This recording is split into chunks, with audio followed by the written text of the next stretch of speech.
বিনোদ গ্রীবা বাঁকাইয়া বলিল, কেন, মারবেন নাকি? মশাই, আপনাকে আমি স্পষ্ট কথা বলি, আপনি আমায় ডেপুটি করে দিন আর লাট সাহেব করে দিন। আপনার ওই মেয়েকে বিবাহ করে আমি সমাজচ্যুত হতে প্রস্তুত নই। নমস্কার, আপনারা শুনছেন গল্প একান্তে। একান্তে গল্প শোনার আদর্শ ঠিকানা, যেখানে পাবেন নামী অনামী সাহিত্যিকদের অনন্য সব লেখনীগুলি। আজ শুনবেন সাহিত্যিক প্রভাত কুমার মুখোপাধ্যায়ের কলমে গল্প অলকা। গল্প পাঠে আমি রিয়া। গল্পটি শোনার আগে গল্প একান্তে চ্যানেলটি অবশ্যই সাবস্ক্রাইব করে বেল আইকন ক্লিক করে অল নোটিফিকেশন অন করে রাখুন, যাতে নতুন গল্প এলেই ঝট করে আপনার কাছে পৌঁছে যায়। শুনতে থাকুন আজকের গল্প।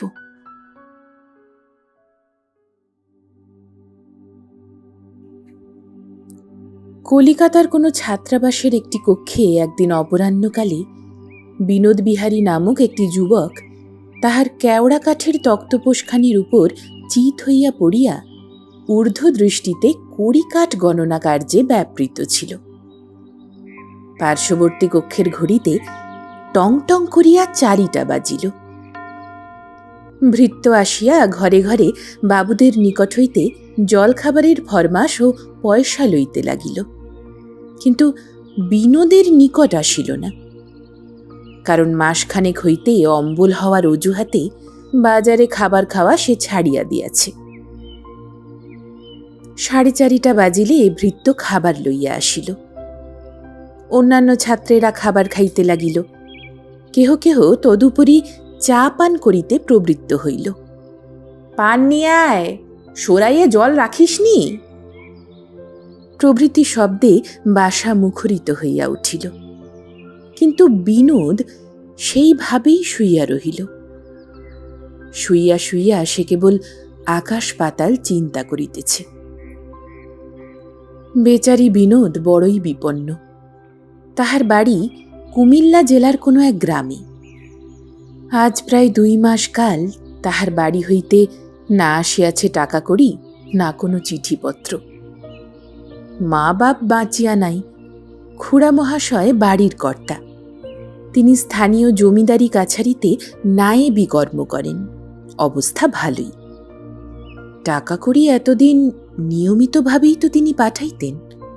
হঠাৎ কি হইল? পুজোর ছুটি হইতে আর 2 সপ্তাহ মাত্র বিলম্ব আছে।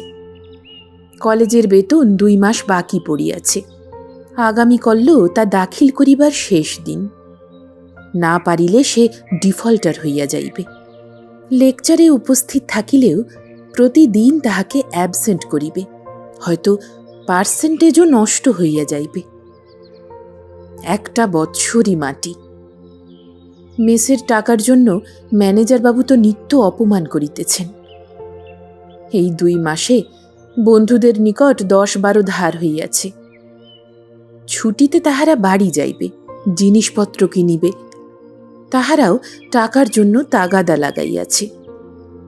বাড়ি নিকটে নয়, তথাপি টিকিট কিনিবার টাকাটা অন্তত থাকিলে একবার না হয় খোঁজ লইয়া আসিত যে ব্যাপারটা কি।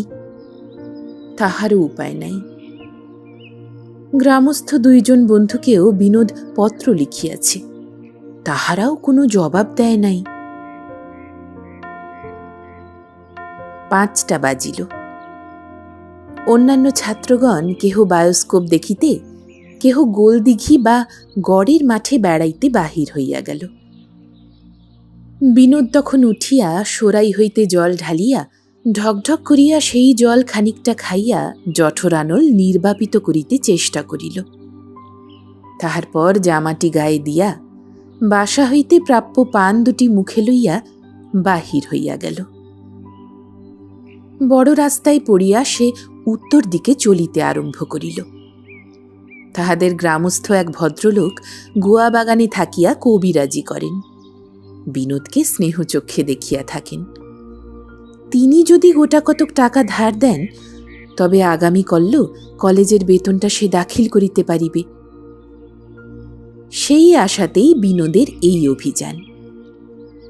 যথাসময়ে সে গোয়া বাগানে কবিরাজ মহাশয়ের বাটিতে উপস্থিত হইল। দেখিল বৈঠকখানা জনশূন্য। গামছা কাঁধে অত্যন্ত কৃষ্ণবর্ণ এক ভৃত্য বালককে দেখিয়া জিজ্ঞাসা করিল, কবিরাজ মশায় বাড়িতে আছেন? বালক বলিল, আজ্ঞে না, তিনি আঁচি গিয়েছেন। বিনোদ বুঝিতে না পারিয়া জিজ্ঞাসা করিল, আঁচি? আঁচি কোথা? সেখানে কি জন্য গেছেন? বালক বলিল, উগি দেখতে গেছেন। বিনোদ এইবার বুঝিল, ও, রুগী দেখতে রাঁচি গেছেন। ফিরবেন কবে? আজ্ঞি, তা তো কিছু কয়ে যাননি। বিনোদ মনে মনে বলিল, যাক, এ দফায় তাহলে নিশ্চিন্দি। একটা দীর্ঘ নিঃশ্বাস ফেলিয়া বৈঠকখানা হইতে নামিল।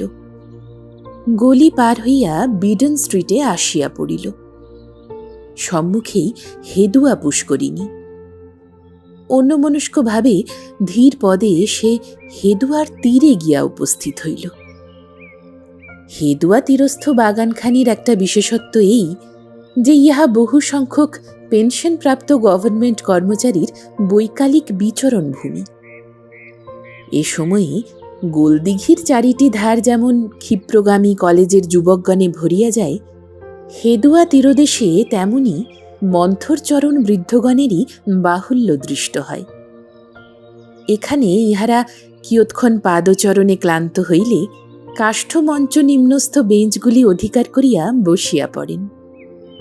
বসিয়া নানা প্রসঙ্গের আলোচনায় নানাবিধ গল্পগুজবে সময় অতিবাহিত করিয়া থাকেন। কোনোদিন বা কোনো দল নিকটস্থ 3 কড়ি মোদকের দোকান হইতে প্রসিদ্ধ কস্তুরী সন্দেশ আনাইয়া সকলে মিলিয়া আনন্দে ভক্ষণ করেন। বিনোদ কিয়ৎক্ষণ ক্লান্ত পদে এদিক ওদিক একটু বেড়াইল, কিন্তু দেহেও বল নাই, মনেও উৎসাহ নাই। সুতরাং শীঘ্রই সে একটি বেঞ্চের প্রান্তভাগ খালি পাইয়া বসিয়া পড়িল। সেই বেঞ্চের অপর প্রান্তে বসিয়া একজন বৃদ্ধ ভদ্রলোক চশমা চোখে দিয়া কি একখানি বহি পড়িতেছিলেন। বিনোদ এক নজর মাত্র তাহার পানে চাহিয়া হেদুয়ার স্নিগ্ধ শ্যামজ জলরাশির উপর দৃষ্টি আবদ্ধ করিয়া রহিল। দিবালোক ক্রমে ক্ষীণ হইয়া আসিতে লাগিল। বিনোদ জলের পানে এক দৃষ্টে সেই রূপে তাকাইয়া আপন সংকটের বিষয়ে চিন্তা করিতেছে। ক্রমে তাহার পরলোকগত মাতা পিতাকে মনে পড়িল। তাহারা বাঁচিয়া থাকিলে আজ কখনো অমনভাবে তাহাকে বিপন্ন হইতে হইত না। পিতা আগে যান, তাহার পর এই 2 বৎসর হইল মাতৃদেবীও স্বর্গারোহণ করিয়াছেন। মার মৃত্যু সময়ে বিনোদ উপস্থিত ছিল। সেই দৃশ্য এখন সহসা মনে পড়িবা মাত্র সে কিছুতেই আর নিজেকে সংবরণ করিতে পারিল না। তাহার চক্ষু দিয়া ঝরঝর করিয়া জল পড়িতে লাগিল। হঠাৎ তাহার চমক ভাঙিল। সেই বৃদ্ধ বাবুটি কাছে সরিয়া আসিয়া তাহার মস্তকে হস্তার্পণ করিয়া বলিতেছেন, ছোকরা। বিনোদ লজ্জিত ভাবে তাড়াতাড়ি কোঁচার খুঁটে চক্ষু মুছিয়া ফেলিয়া ভারী গলায় বলিল, আজ্ঞে। কে তুমি? তোমার নাম কি? বিনোদ নাম বলিয়া অবনত নেত্রে বসিয়া রহিল। বৃদ্ধ অতি কোমল কণ্ঠে জিজ্ঞাসা করিলেন, তুমি কাঁদছ কেন? তোমার কি হয়েছে? বিনোদ কথা কহে না। বাড়ি কোথা তোমার? কুমিল্লা জেলা। এখানে কি করো? কোথা থাকো? ল কলেজে পড়ি, মেসে থাকি। তোমার কি হয়েছে বলো দেখি। আমি বুড়ো মানুষ, আমায় বলো না, তাতে লজ্জা কি? এইবার বিনোদ মুখ তুলিল। বাবুটির পানে ভালো করিয়া চাহিয়া দেখিল। তাহার বয়স 60-এর কম হইবে না। উন্নতকায় গৌরবর্ণ পুরুষ, হাতের হাড়গুলা মোটা, বক্ষদেশ প্রশস্ত। ইনি যৌবনে একজন শক্তিশালী পুরুষ ছিলেন তাহাতে কোনো সন্দেহ নাই। মাথার চুল অল্প বিস্তর সাদা হইয়া গিয়াছে, গুম্ফ শ্মশ্রু ক্ষৌরিত, গায়ে সাদা জিনের কোট, পরিধানে থান ধুতি, পায়ে প্যানেলার জুতো। পঠিত বহিখানির ভিতর একটি আঙুল পুরিয়া বহিখানি মুড়িয়া হাতে ধরিয়া আছেন। বিনোদ মলাটে সেখানির নাম দেখিল, ভক্তিযোগ। বিনোদকে নীরব দেখিয়া বৃদ্ধ বলিলেন, কুমিল্লা জেলায় বাড়ি বললে না? আমি একসময় কুমিল্লায় ডেপুটি ম্যাজিস্ট্রেট ছিলাম। সে অনেক দিনের কথা, বোধহয় তখন তুমি জন্মাওনি। কুমিল্লা জেলায় অনেক স্থানেই আমি ট্যুর করে বেরিয়েছি। কোন জায়গায় তোমার বাড়ি বলো দেখি? এই বৃদ্ধ পূর্বে একজন ডেপুটি ম্যাজিস্ট্রেট ছিলেন শুনিয়া বিনোদের মনে একটু সম্ভ্রম উপস্থিত হইল। উত্তর করিল, আগে আমাদের বাড়ি সুবর্ণগ্রাম। সুবর্ণগ্রাম? কই, মনে করতে পারছি নে। অতঃপর তিনি বিনোদকে তাহার পারিবারিক অবস্থা সম্বন্ধে একাধটি করিয়া প্রশ্ন করিতে লাগিলেন। ক্রমে তাহার উপস্থিত সংকটের বিষয় সমস্তই অবগত হইয়া বলিলেন, এই জন্যই তুমি কাঁদছিলে। এবার বিনোদের আত্মাভিমানে আঘাত লাগিল। সে একটু গর্বিতভাবেই বলিল, না, সেজন্য আমি কাঁদিনি। আমার মাকে বড় মনে পড়ছিল, তাই চোখে জল এসেছিল। এতক্ষণে দিবালোক প্রায় নিভিয়া আসিয়াছিল। বেঞ্চখানিতে স্থান রহিয়াছে দেখিয়া অপর দুইটি লোক আসিয়া তথায় উপবেশন করিল। বৃদ্ধ দেখিলেন সেখানে কথাবার্তার আর সুবিধা হবে না, বলিলেন, আমার সঙ্গে তুমি আসবে? কাছেই আমার বাড়ি, বেশি দূর নয়। তোমার সঙ্গে আরো কথা আছে। অপরিচিত ব্যক্তির সঙ্গে যাইতে প্রথমে বিনোদের মনে একটু দ্বিধা উপস্থিত হইল। তারপর সে ভাবিল, ইনি তো গুন্ডাও নন, আর আমার কাছে টাকা কড়িও নেই, তবে আর ভয়টা কিসের? বলিল, বেশ তো, চলুন। বৃদ্ধ উঠিয়া ধীর পদে বাগানের বাহির হইলেন। বিনোদ তাহাকে অনুসরণ করিল। পথে যাইতে যাইতে বৃদ্ধ বলিলেন, আমার পরিচয় তোমাকে এখনো দিইনি। আমার নাম শ্রী কেদারনাথ সরকার, আমরাও কায়স্থ। পূর্বে গভর্নমেন্টে চাকরি করতাম, বছর 5-6 হলো পেনশন নিয়েছি। দেশে শরীর ভালো থাকে না, তাই কলকাতাতেই থাকি। বিনোদ নীরবে কেদারবাবুর পশ্চাৎ পশ্চাৎ মানিকতলা স্ট্রিট দিয়া চলিল।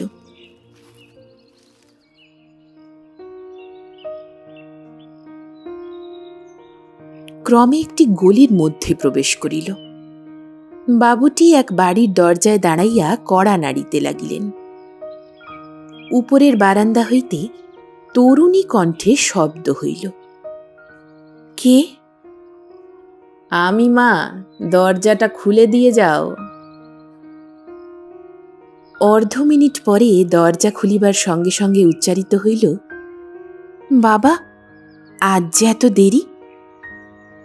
বিনোদ দেখিল লণ্ঠন হস্তে একটি মেয়ে।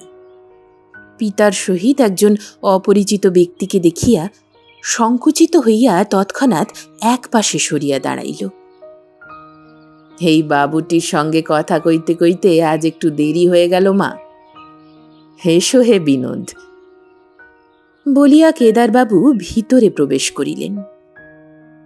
বিনোদ প্রবেশ করিলে কেদারবাবু দরজায় খিল বন্ধ করিলেন। মেয়েটি লণ্ঠন লইয়া অগ্রসর হইল। দুইজনে তাহার পশ্চাতে সিঁড়ি দিয়া উপরে উঠিতে লাগিলেন। বৃদ্ধ বিনোদকে লইয়া একটি কক্ষে প্রবেশ করিলেন। মেয়েটিও অপর দিকে চলিয়া গেল।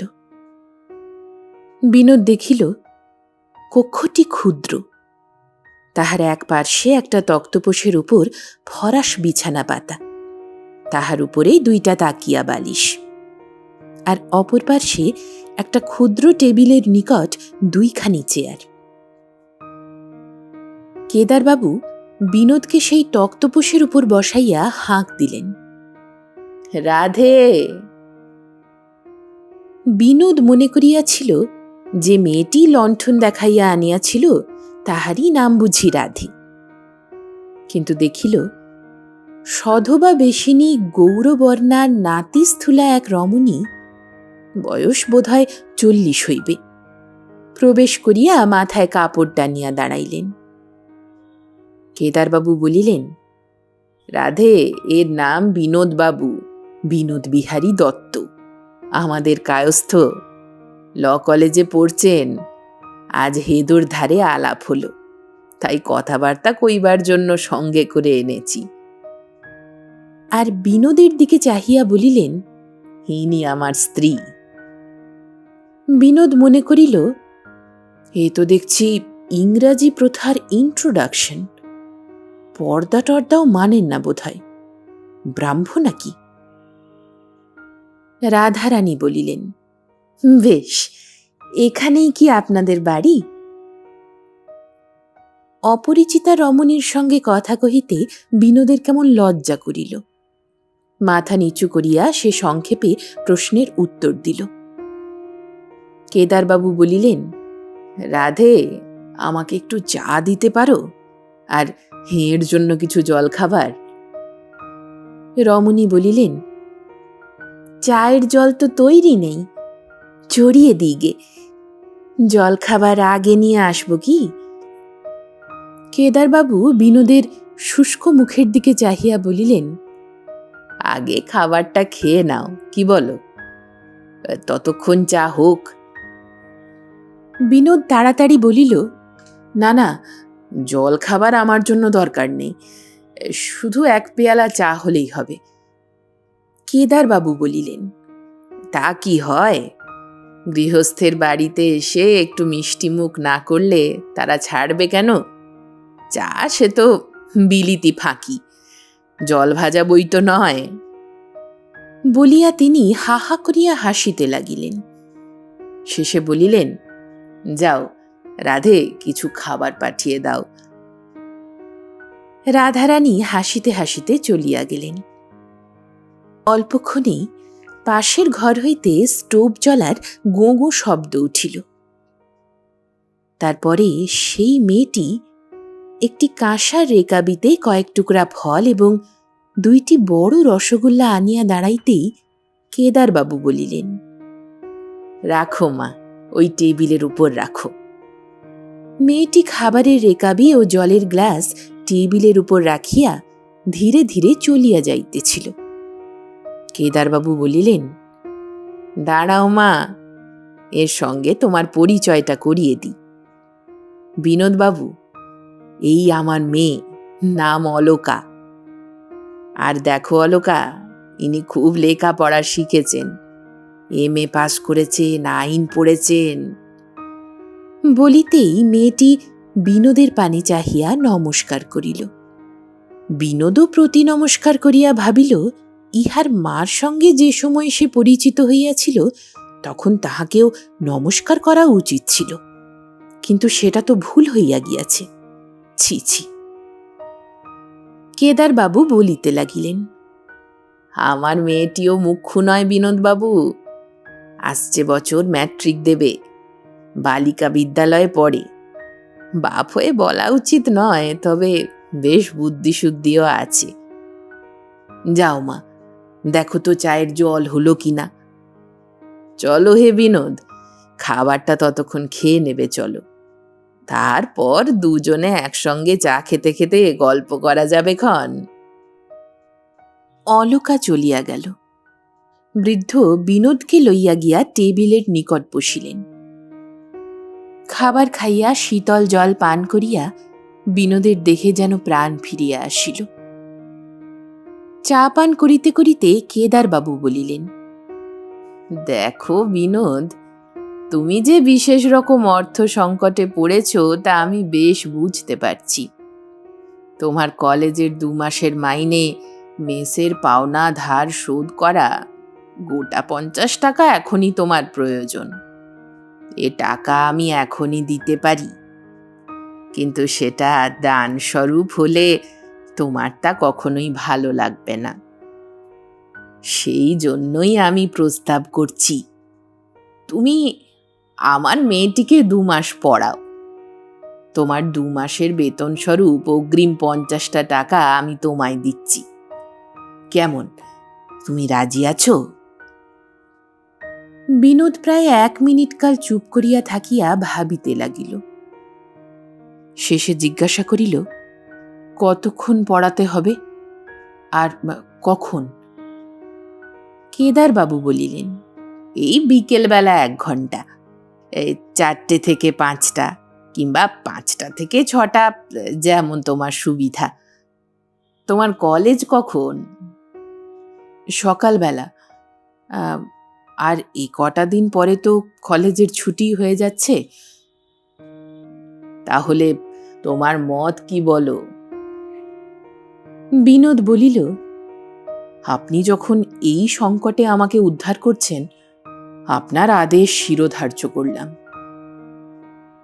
আচ্ছা, বেশ, তা কাল থেকেই এসো। ইংরেজি সংস্কৃত আমি নিজেই ওকে পড়াই। এই সন্ধ্যের পরে চা খেয়ে ওকে নিয়ে রোজ বসি। বিকেল 4টে থেকে 5টা পর্যন্ত তুমি অঙ্কটা শিখিয়ে দিও। অঙ্কে একটু কাঁচাই আছে। বসো, টাকাটা আমি নিয়ে আসি।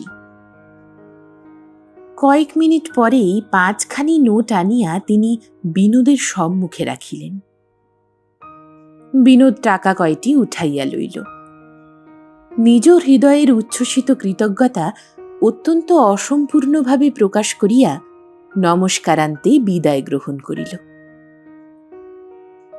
বাসায় পৌঁছিয়া দেখিল, দেশ হইতে তাহার এক বন্ধুর পত্র আসিয়াছে। যে জমিদারের এস্টেটে তাহার খুড়া মহাশয় চাকরি করিতেন, সেই জমিদার কর্তৃক আনিত তহবিল তছরূপের মোকদ্দমায় তাহার খুড়া মহাশয়ের 1.5 বৎসর জেল হইয়াছে।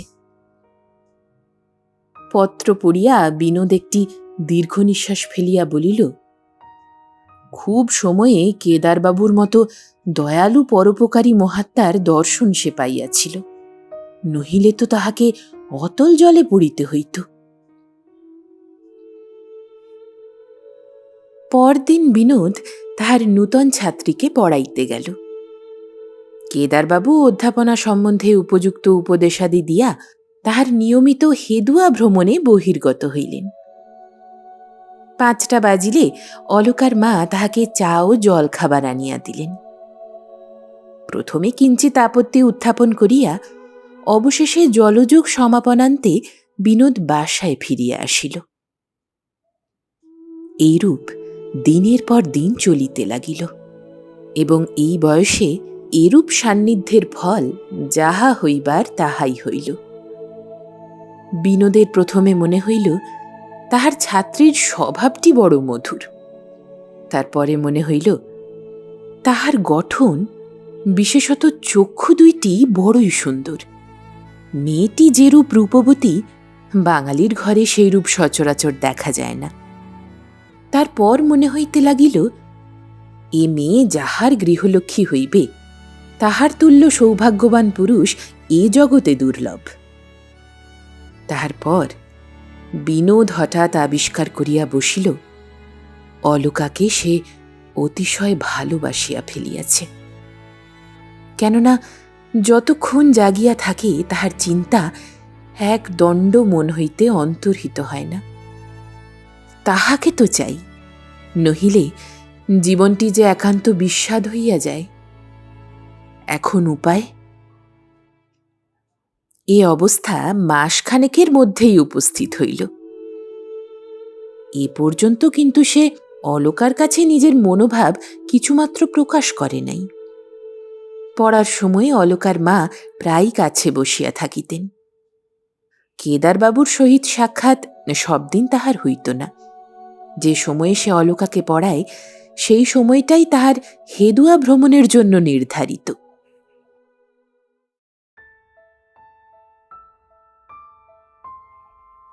মাসখানেক পরে একদিন পড়াইতে গিয়া শুনিল অলোকা বাড়ি নাই। তাহার পিতা তাহাকে ইংরাজি থিয়েটারের বৈকালিক অভিনয় দেখাইতে লইয়া গিয়াছেন। অলোকার মা আসিয়া পরিবার ঘরে বিনোদের কাছে বসিলেন। প্রথমে অলোকার পড়াশোনার প্রসঙ্গেই কথাবার্তা হইল। তারপর হঠাৎ তিনি বলিয়া উঠিলেন, হ্যাঁ বাবা, তোমার তো বয়স হল, বিয়ে থাওয়া করবে না? বিবাহের প্রসঙ্গে বিনোদের লজ্জা হইল। সে মাথাটি নিচু করিয়া বলিল, আমার অবস্থা তো সবই জানেন। অবস্থা কি চিরদিন মানুষের সমান থাকে? আজ বাদে কাল তুমি পাশ করবে, অবস্থার কি উন্নতি করতে পারবে না? আচ্ছা, আইন পাশ করে কোথায় তুমি প্র্যাকটিস করবে ঠিক করেছ? তা এখনো স্থির করিনি। প্র্যাকটিস করব কিনা সন্দেহ। প্রথম 2-4 বছর বসে খাবার সংস্থান তো আমার নেই। বোধহয় আমাকে চাকরির চেষ্টাই করতে হবে। রাধারানী কিয়ৎক্ষণ চুপ করিয়া রহিলেন। শেষে বলিলেন, দেখো বাবা, তোমাকে দেখে অবধি একটা বাসনা আমার মনে উদয় হয়েছে। আমার ইচ্ছে হয় তোমাকে আমার পুত্রস্থানীয় করি। তুমি আমার অলোকাকে বিয়ে করো না কেন? এই প্রস্তাব শুনিয়া বিনোদ যেন স্বর্গ হাত বাড়াইয়া পাইল, কিন্তু লজ্জায় তাহার মুখখানি রাঙা হইয়া উঠিল। জড়িত স্বরে বলিল, সে তো আমার আশাতীত সৌভাগ্য, কিন্তু এখন আমার অবস্থা কি তা তো আপনি জানেন।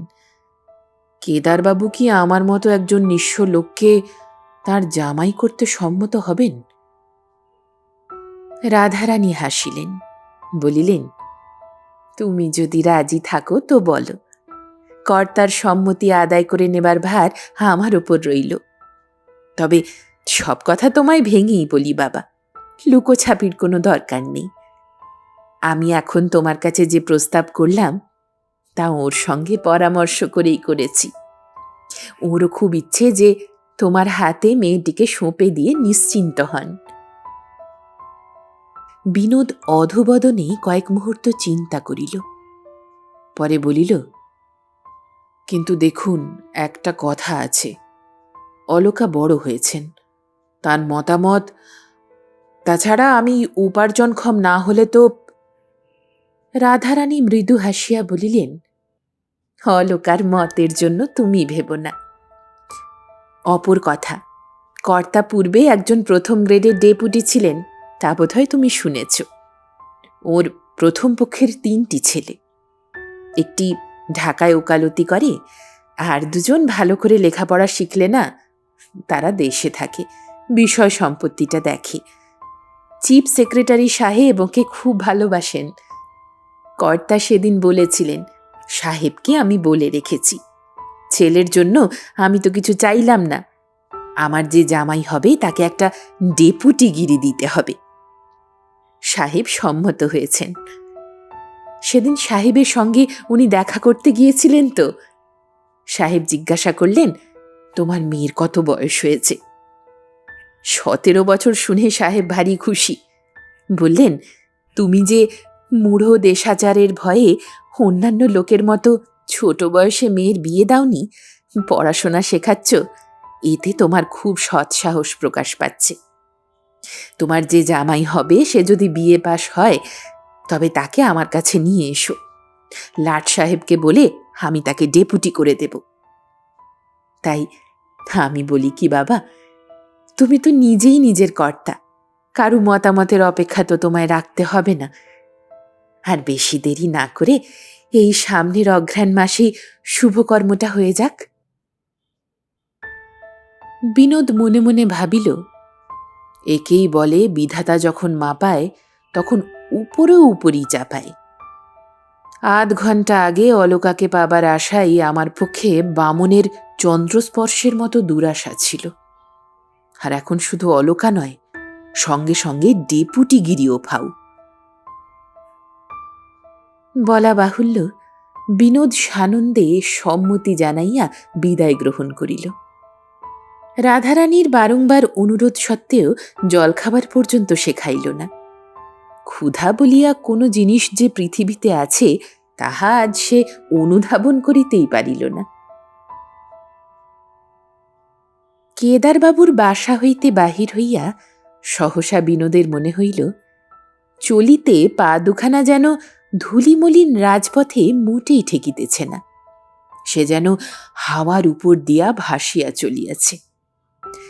তাহার মাথার ভিতর দিয়া আগুন ছুটিতেছে। নিকটে হেদুয়া পুষ্করিণী পাইয়া ঠান্ডা হাওয়ায় মাথাটা একটু ঠিক করিয়া লইবার অভিপ্রায়ে তীরস্থ বাগানে প্রবেশ করিল। একখানি বেঞ্চে বসিয়া পড়িল, কিন্তু বেশিক্ষণ থাকিতে পারিল না। উঠিয়া ২-৩ বার হেদুয়াকে প্রদক্ষিণ করিল। তখন সন্ধ্যা হইয়াছে। একবার মনে হইল বাসায় যাই, কিন্তু ছুটিতে বাসা এখন খালি। একলা সেখানে চুপটি করিয়া বসিয়া থাকা অত্যন্ত অসহ্য হইবে। রাত্রে যে ঘুম হইবে এমন আশাও দেখা যাইতেছে না। আজ আবার শনিবার, তার চেয়ে বরং কোনো থিয়েটারে গিয়া বসিলে রাত্রি ২টা অবধি একরকম কাটিয়া যাইবে। পকেটে টাকা ছিল। বিনোদ তাই বাহির হইয়া বিডন স্ট্রিটের একটা থিয়েটারে গিয়া প্রবেশ করিল। ২টি অঙ্ক হইয়া গেলে বিনোদ বিলক্ষণ ক্ষুধা অনুভব করিল। বাহির হইয়া একটি দোকানে লুচি, ডিম ও চপ খাইয়া হাত ধুইয়া চা খাইতে বসিয়াছে। এমন সময় তাহার এক বন্ধু প্রকাশবাবু সেখানে দর্শন দিলেন। ইনি একসময় বিনোদের সহপাঠী ছিলেন। বিএ পাস করিয়া শ্বশুরের সুপারিশে সম্প্রতি ডেপুটি ম্যাজিস্ট্রেটের চাকরি পাইয়াছেন। ইহাকে দেখিবা মাত্র বিনোদের মন প্রফুল্ল হইয়া উঠিল। প্রকাশকে স্বজাতীয় এবং অত্যন্ত অন্তরঙ্গ বলিয়া তাহার মনে হইল। মনে মনে বলিল, তুমিও শ্বশুরের কৃপায় ডেপুটি, আমিও তাই। অভিনয় শেষে বাহিরে আসিয়া উভয়ের পুনরায় সাক্ষাৎ হইল। প্রকাশ বলিল, এত রাত্রে বাসায় গিয়ে কি করবে? কাছেই আমার শ্বশুর বাড়ি, সেইখানেই কিছু খেয়ে বৈঠকখানায় শুয়ে থাকবে, চলো। অনেক দিনের পরে বন্ধুর সহিত সাক্ষাৎ। বিনোদ সহজেই সম্মত হইল।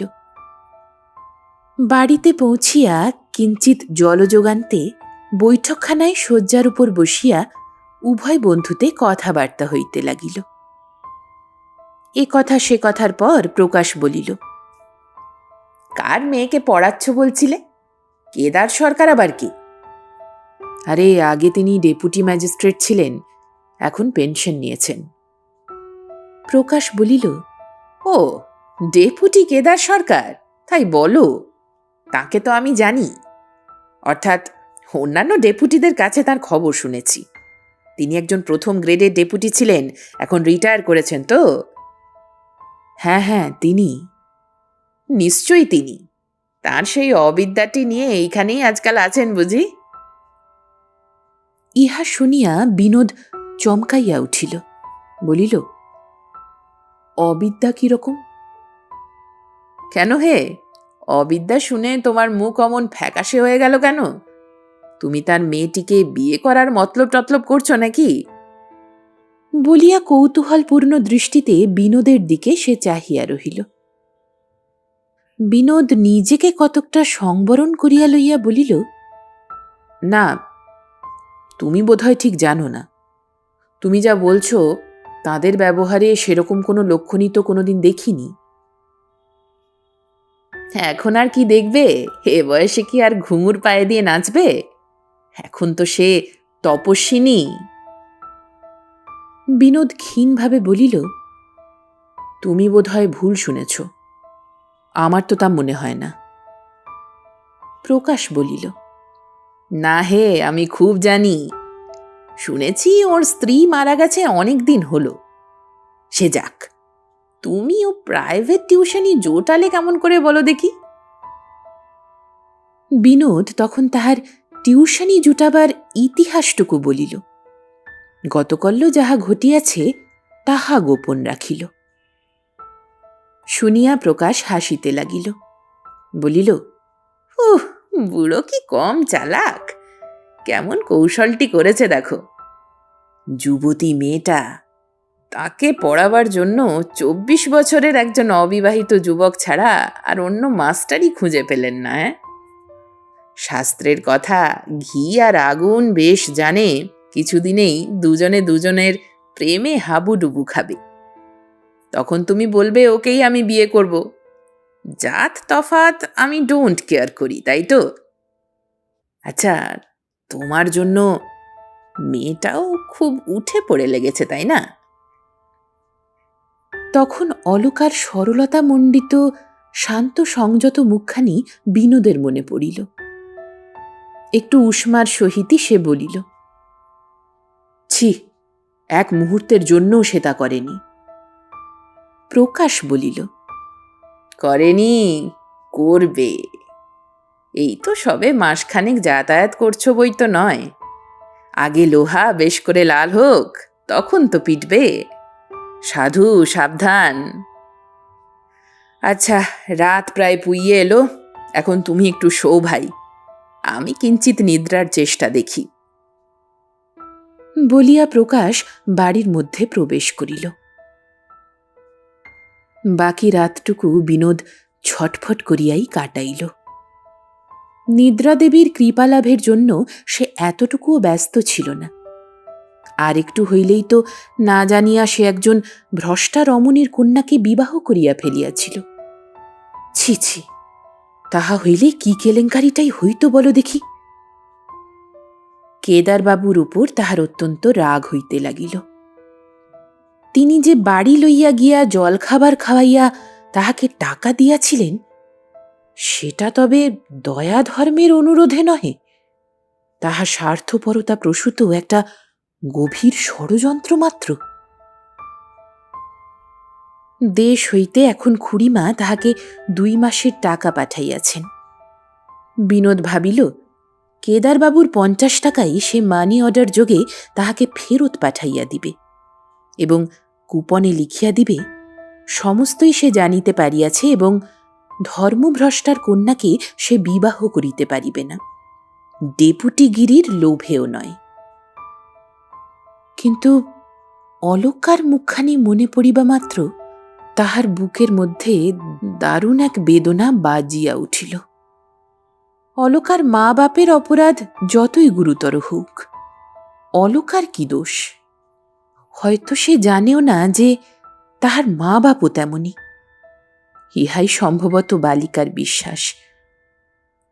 তবে তাহার কি অপরাধ? অলকার মা যাহা ইঙ্গিতে বলিয়াছেন তাহা যদি সত্য হয়, তাহা সত্যই তো। সে বিষয়ে বিনোদের মনে তো কিছুমাত্র সন্দেহ নাই।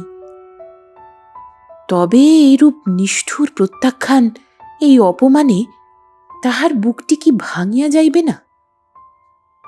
একজনের অপরাধে আরও একজন সম্পূর্ণ নিরীহ প্রাণীকে শাস্তি দেওয়া ঘোর অধর্ম নহে? আর শুধুই কি তাহাকে শাস্তি দেওয়া, নিজেকেও তো সেই শাস্তি চিরজীবন ভোগ করিয়া যাইতে হইবে। এই আত্মনির্যাতনই বা কিসের জন্য? কিন্তু এ ভাব তাহার মনে বেশিক্ষণ আধিপত্য বিস্তার করিতে পারিল না। কেদারবাবুর উপর তাহার আবার বিষম রাগ হইতে লাগিল। কেন তিনি এরূপভাবে তাহাকে ঠকাইতে চেষ্টা করিলেন? তাহাকে মহদন্তকরণ লোক বলিয়াই তো ধারণা ছিল, কিন্তু তিনি এত নীচ! ছি ছি ছি! বিনোদ মনে মনে বলিতে লাগিল, এইবার বুঝতে পেরেছি অত বড় মেয়ের এতদিন বিবাহ হয়নি কেন। এইবারে বুঝেছি দেশে কেন বাবুর থাকা হয় না, আর ছেলেরাই বা অন্য জায়গায় থাকে কেন। বুড়ো মিনসে, ছি ছি, আবার ভক্তিযোগ পড়া হয়। এই মতো নানারূপ চিন্তা করিতে করিতে ভোর হইয়া আসিল। কাক ডাকিতে লাগিল। ভোরের শীতল বায়ু জানালা দিয়া প্রবেশ করিয়া বিনোদকে তন্দ্রাতুর করিয়া ক্রমে তাহার চেতনা হরণ করিল। যখন তাহার ঘুম ভাঙিল, তখন বাহিরে বেশ রৌদ্র উঠিয়াছে। প্রকাশ বিছানার পাশে বসিয়া তাহাকে জাগাইতেছে। ওহে ওঠো, বেলা হয়েছে, মুখ হাত ধুয়ে ফেলো, চা তৈরি। বন্ধুগৃহে চা পানান্তে বিনোদ তাহার মেসের বাসায় ফিরিয়া আসিল। সেখানে প্রবেশ করিবা মাত্র ভৃত্যের নিকট শুনিল একজন বৃদ্ধ ভদ্রলোক অনেকক্ষণ হইতেই তাহার ঘরে বসিয়া তাহার জন্য অপেক্ষা করিতেছেন। চেহারা ও পোশাক সম্বন্ধে প্রশ্ন করিয়া যাহা উত্তর পাইল, তাহাতে সে বুঝিতে পারিল কেদারবাবু আসিয়াছেন। মনে মনে জ্বলিয়া উঠিল। ভাবিল, জোচ্চোর বেটা এসেছেন বোধহয় সাত তাড়াতাড়ি একটা দিন স্থির করে ফেলবার মতলবে। শেষে আসল কথা প্রকাশ পেয়ে সব ফেঁসে না যায়। আচ্ছা করে দু কথা শুনিয়ে দিচ্ছি, গিয়ে দাঁড়াও। হঠাৎ তাহার মনে এইরূপ বীর রসের আবির্ভাব হওয়াতে সিঁড়িগুলাকে সজোরে লাথি মারিতে মারিতে সে উপরে উঠিয়া গেল। দ্বিতলে নিজ কক্ষে প্রবেশ করিয়া কেদারবাবুর মূর্তি দেখিবা মাত্র তাহার বীরত্ব অনেকখানি উবিয়া গেল। কেদারবাবুর চক্ষু বসিয়া গিয়াছে। বার্ধক্য রেখাঙ্কিত প্রশান্ত মুখমণ্ডলে যেন কি একটা বেদনার স্পষ্ট ছায়া। দেখিয়া বিনোদ কতকটা থতমত খাইল। সে অস্ফুট স্বরে বলিল, আপনার শরীর কি ভালো নেই? কেদারবাবু বলিলেন, না বাবা, শরীর আমার ভালোই আছে। বসো, তুমি কোথায় গিয়েছিলে?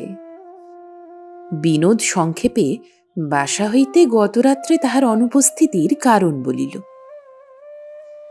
কেদারবাবু বলিলেন, আমি কাল বিকেলে অলকাকে এম্পায়ারে ম্যাকবেথ দেখাতে নিয়ে গিয়েছিলাম। সে তো তুমি শুনেই এসেছ। সন্ধ্যার পর বাড়ি ফিরে আমার স্ত্রীর কাছে সব শুনলাম। বিনোদ মনে মনে বলিল, স্ত্রী স্ত্রী বই কি, ভণ্ডামি দেখে আর বাঁচি নে। কেদারবাবু বলিয়া চলিলেন, সকল কথা শুনলাম। শুনে আমার মনটা বড় খারাপ হয়ে গেল। আমার স্ত্রী একটু অন্যায় করেছেন। তিনি একটা বিশেষ প্রয়োজনীয় কথা তোমার কাছে গোপন করেছেন। তাই দুশ্চিন্তায় সারা রাত আমার ঘুম আসেনি। সেই বিষয়টি তোমার কাছে জানাবার জন্যই। বিনোদের মনে হইল, তবে তো প্রকাশ যাহা বলিয়াছে তাহা মিথ্যা নহে। এই বৃদ্ধ লম্পট নিজ মুখে সে কথা স্বীকার করিতেও লজ্জা অনুভব করিতেছে না। সে ব্যঙ্গস্বরে বলিল, আজ্ঞে, বৃথা আপনি কষ্ট করেছেন। আপনার বাড়ি থেকে চলে আসবার পরে ঘটনাক্রমে সে সকল কেচ্ছাই আমি জানতে পেরেছি। আপনার সেই মেয়ে মানুষটিকে বলবেন। বৃদ্ধ হঠাৎ তীর বেগে দাঁড়াইয়া উঠিয়া ঘূর্ণিত লোচনে বলিলেন, খবরদার! বলিয়া তিনি রাগে হাঁপাইতে লাগিলেন। বিনোদ গ্রীবা বাঁকাইয়া বলিল, কেন, মারবেন নাকি? মশাই, আপনাকে আমি স্পষ্ট কথা বলি, আপনি আমায় ডেপুটি করে দিন আর লাট সাহেব করে দিন। আপনার ওই মেয়েকে বিবাহ করে আমি সমাজচ্যুত হতে প্রস্তুত নই। কেদারবাবু এবার অপেক্ষাকৃত সংযত স্বরে বলিলেন, উত্তম কথা, কিন্তু এই কথাই তুমি ভদ্রভাবে বলতে পারতে। তুমিও জেনো, তোমার মতো এমন অসভ্য দুর্বিনীত চাষাকে মেয়ে দিতেও আমি প্রস্তুত নই। বলিয়া তিনি বাহির হইয়া গেলেন। কেদারবাবু চলিয়া গেলে বিনোদ অনেকক্ষণ চুপ করিয়া তক্তপোষের উপর বসিয়া রহিল। ভৃত্য আসিয়া বলিল, 10টা বাজে, কলের জল চলিয়া যাইবে, এই বেলা স্নান করিয়া লইলে হইত। বিনোদের মাথা ঘুরিতেছিল। একটু শীতল জলের আকাঙ্ক্ষায় সে স্নান করিতে নামিয়া গেল। কলের নিচে মাথা রাখিয়া অনেকক্ষণ ধরিয়া সে স্নান করিয়া খাইতে বসিল, কিন্তু খাইতে পারিল না। কাল প্রায় সারা রাত অনিদ্রায় কাটিয়াছে। শয্যায় গিয়া শয়ন করিল, কিন্তু নিদ্রা আসিল না। কেবলই মনে হইতে লাগিল, অলকাকে হারাইলাম, কি করিব, উপায় কি? এ অবস্থায় কেমন করিয়া তাহাকে বিবাহ করি? কিন্তু কুস্থানদপি কাঞ্চনম স্ত্রী রত্নং দুষ্কুলাদপি আহরণ করিয়া লইতে দোষ নাই, ইহাও প্রাচীন নীতিবচন। রাগের মাথায় বুড়াকে ওরূপভাবে অপমান করিয়া অন্যায় করিয়াছি, সেটা ভালো হয় নাই। নীতি ও ধর্ম সকলের এক নয়। এমন হইতে পারে ওরূপ কার্যকে তিনি কিছুমাত্র অন্যায় বা অধর্ম মনে করেন না। শালগ্রাম শিলা সম্মুখে রাখিয়া মন্ত্র পড়িয়া বিবাহ হয় নাই বলিয়াই যে সে মিলন সর্বদোষের সর্বপাপের আকর, এমন তো নাও হইতে পারে। সে আকরে অলকার ন্যায় সুপবিত্র শুভ্র সুন্দর ফুলটির উদ্ভব হইয়াছে তো। সে ফুল বুকের কাছাকাছি পাইয়াও আমি হারাইলাম, আমার অদৃষ্টে ধিক। তক্তপোষের এপাশ ওপাশ করিতে করিতে এইরূপ চিন্তায় বিনোদ বেলা 4টা অবধি কাটাইল। তখন উঠিয়া ভাবিল, হেদুয়ার ধারে এতক্ষণে কেদারবাবু বেড়াইতে আসিয়াছেন। যাই, ও বেলার রূঢ় ব্যবহারের জন্য তাহার নিকট ক্ষমা প্রার্থনা করিয়া আসি। জামা পরিতে গিয়া তক্তপোষের নিম্নে নজর পড়িল। একখানা ইংরাজি খবরের কাগজ পড়িয়া রহিয়াছে। সেখানি তুলিয়া লইয়া দেখিল, 20 বৎসর পূর্বে লাহোর হইতে প্রকাশিত আর্য পত্রিকা সংবাদপত্র। কেদারবাবুর হাতে আজ সকালে একখানা খবরের কাগজ বিনোদ দেখিয়াছিল। তিনি তবে এখানা ফেলিয়া গিয়াছেন। কৌতূহল বশত কাগজের ভাঁজ খুলিতেই একটা সংবাদ তাহার চোখে পড়িল। সেটি আগাগোড়া বিনোদ পড়িল। পড়িয়া জামা গায়ে দিয়া তাড়াতাড়ি বাহির হইয়া গেল। বড় রাস্তায় পড়িয়া হেদুয়ার দিকে প্রায় ছুটিয়াই সে চলিতে লাগিল। সেখানে তাহাকে না পাইয়া তাহাদের বাড়ির দিকে চলিল। কেদারবাবুর বাড়িতে পৌঁছিয়া উপরের ঘরে গিয়া দেখিল, তিনি বসিয়া অলকাকে পড়াইতেছেন। বিনোদকে দেখিয়া অলকা তাড়াতাড়ি সেখান হইতে উঠিয়া গেল। কেদারবাবু সবিস্ময়ে বিরক্তিতে তাহার মুখপানে চাহিয়া রহিল। বিনোদ সহসা কেদারবাবুর পা দুটি জড়াইয়া ধরিয়া কাতরভাবে বলিল, আমায় মাপ করতে হবে। আজ সকালবেলা আপনার প্রতি আমি যে আচরণ করেছি তা নিতান্ত একটা ভুল সংবাদ শুনে করে ফেলেছিলাম। এই খবরের কাগজখানি আমার ঘরে আপনি ফেলে এসেছিলেন। এইটে পড়ে আমার সেই বিষম ভুল বুঝতে পারলাম। আমাকে আপনার পুত্রস্থানীয় বলে গ্রহণ করুন আর না করুন, আমার অজ্ঞানকৃত সেই অপরাধ আপনি ক্ষমা করুন। কেদারবাবু সস্নেহে তাহাকে উঠাইয়া বলিলেন, কেন, তুমি কি শুনেছিলে বলো দেখি, কার কাছেই বা শুনলে? বিনোদ লজ্জায় অধোবদনে রহিল। তখন প্রাতে বিনোদ কর্তৃক উচ্চারিত একটি শব্দ কেদারবাবুর মনে পড়িল। বলিলেন, বুঝতে পেরেছি, সব কথা শোনো তাহলে। আমার প্রথমা স্ত্রীর মৃত্যুর পর ছেলেদের মামার বাড়ি পাঠিয়ে আমি 6 মাসের ফার্লো নিয়ে নানা স্থানে ঘুরে বেড়াই। লাহোরে এসে অলকার মার সঙ্গে আমার আলাপ হয়। উনি পাঞ্জাবি কায়স্থের মেয়ে ছিলেন। বাঙালি কায়স্থে আর পাঞ্জাবি কায়স্থে বিবাহ বাংলাদেশের ভট্টাচার্য মহাশয়েরা অনুমোদন করবেন না জেনে সেই দেশেই আর্য সমাজের আশ্রয়ে আমি ওকে বিবাহ করি। ছুটি ফুরালে আমি যখন হলকার মাকে নিয়ে কর্মস্থানে ফিরি, তখনও উনি বাংলাটা শেখেননি। ওকে অবাঙালি দেখে কুলোকে আমার নামে সে সময় মিথ্যা গুজব রটিয়েছিল, কিন্তু আমি কোনোদিনই গ্রাহ্য করিনি তা। অলকার মা বাঙালি কায়স্থ নন, আর আমাদের বিবাহ বাঙালি ভট্টাচার্য পৌরোহিত্য করেননি। এই কথাটা আমার স্ত্রীর উচিত ছিল কালই তোমাকে জানানো। সমস্ত জেনে শুনে যদি তুমি অলকাকে বিবাহ করো তো করবে, নচেৎ তোমাকে ঠকিয়ে জামাই করা আমি উচিত মনে করি নে। সেই কথা জানাতেই আজ সকালে আমি তোমার বাসায় গিয়েছিলাম। তুমি একটু বসো, অলকার মাকে সব কথা আমি বলে আসি, কারণ খুব এলাকার ঘটনা শুনে বাড়ি শুদ্ধ সবাইকার মন খারাপ হয়ে রয়েছে। অবশেষে সকলের মনই ভালো হইয়া গেল। বিনোদ ও অলকার মন সকলের চেয়ে বেশি ভালো হইল। অগ্রহায়ণ মাসে এই দুইজনের মন এতই ভালো হইল যে সোহাগে গলিয়া আদরে মিশিয়া দুইটি মন একটি হইয়া গেল।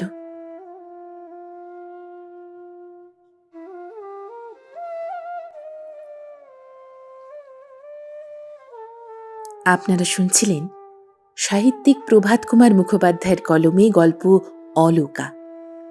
গল্পটি কেমন লাগলো কমেন্ট করে আপনার মতামত অবশ্যই জানাবেন। ভালো লাগলে একটি লাইক, সকলের সাথে শেয়ার, আর পরবর্তী গল্প শোনার জন্য সাবস্ক্রাইব করতে ভুলবেন না। সঙ্গে থাকুন, শুনতে থাকুন গল্প একান্তে।